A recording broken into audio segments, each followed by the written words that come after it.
توقیر انصاری صاحب کہتے ہیں تقوی حاصل کرنے کا طریقہ اللہ نے صرف رسول اللہ صلی اللہ علیہ وآلہ وسلم کی امت کو ہی نہیں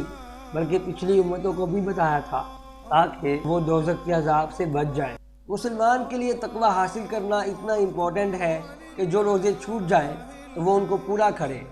روزے کا جو سب سے بڑا بینیفٹ ہے وہ یہ ہے کہ ہم تقوی حاصل کریں۔ عمر رسیدہ آدمی یا کوئی موذی بیماری کی وجہ سے تو جو روزہ نہ رکھ سکے تو وہ اس کے بدلے کسی محتاج کو کھانا کھلا دے،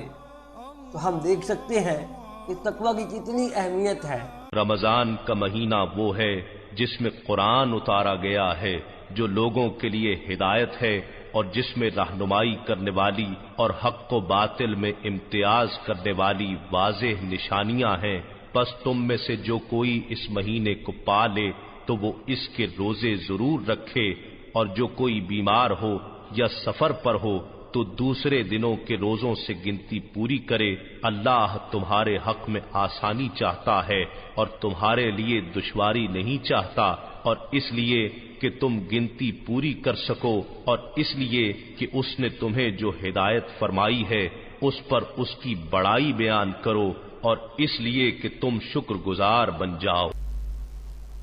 آپ مسلمان ہوں یا نہ ہوں، اپنی زندگی میں قرآن کو ایک بار اپنی لینگویج میں ضرور پڑھیں، اور مزید انفارمیشن کے لیے وزٹ کریں اردو چینل تھنک اللہ انفو اور English channel is there any God info. Allah Allah Allah